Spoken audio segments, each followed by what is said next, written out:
सांप ने एक राजपुत्र के पेट में बनाया अपना घर। एक सांप एक राजा के पुत्र के पेट में चला गया और वो उसी में घर बनाकर रहने लगा। बहुत उपचार के बाद भी जब राजकुमार स्वस्थ नहीं हुए तो वो परेशान होकर घर छोड़कर दूसरे राज्य चले गए और वहाँ जाकर वो एक मंदिर में भिखारियों की तरह रहने लगे। और उसी राज्य के राजा की दो बेटियां थीं। वो दोनों सुबह उठकर अपने पिता को प्रणाम करने आती। एक बेटी कहती कि पिताजी, आपकी वजह से ही दुनिया के सब सुख हैं। और दूसरी कहती कि ईश्वर आपको आपके कर्मों का फल जरूर दे। दूसरी की बात को सुनकर राजा बहुत गुस्सा आता उसको। एक दिन उसने गुस्से में अपने मंत्री से कहा कि इसको किसी गरीब के साथ ब्याह दो, इसकी शादी कर दो। मैं भी देखता हूँ इसे अपने कर्मों का फल कैसे मिलता है। ये अपने कर्मों का फल खुद भोगे। अब ऐसा ही मंत्रियों ने किया। उसकी शादी उसी मंदिर में जो राजपुत्र ठहरा हुआ था उसी गरीब के साथ कर दी और वो अपने पति के साथ दूसरे राज्य में चली गई। वहीं पर वो रहने लगे।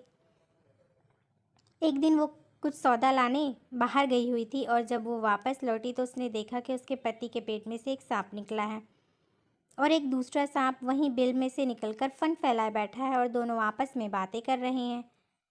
एक कह रहा है कि तुम क्यों इस बेचारे राजकुमार की ज़िंदगी बर्बाद कर रहे हो, उसके पेट में घर बनाकर बैठे हो।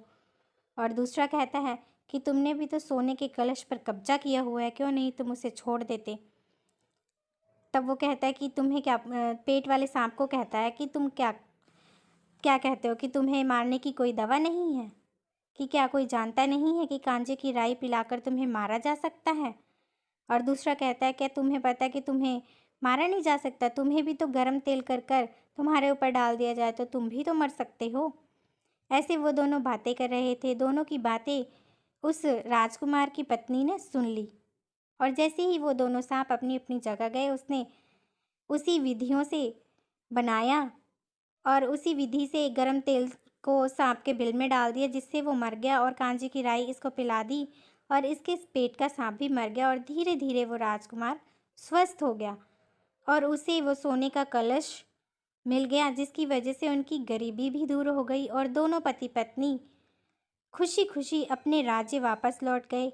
वहाँ लौटे तो राजा ने दोनों का बड़े आदर और सत्कार से उनका स्वागत किया और दोनों खुशी खुशी अपने राज्य में रहने लगे।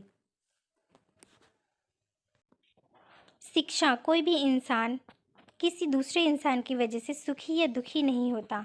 हर इंसान अपने कर्मों से सुखी या दुखी होता है। जैसा कि राजा ने अपनी बेटी को गरीब के साथ शादी किया ताकि वो दुखी रहे, लेकिन उसके अच्छे कर्मों ने उसे गरीबी से अमीर बना दिया और वो राजमहल में रहने लगी। वो राजकुमार की पत्नी बनी।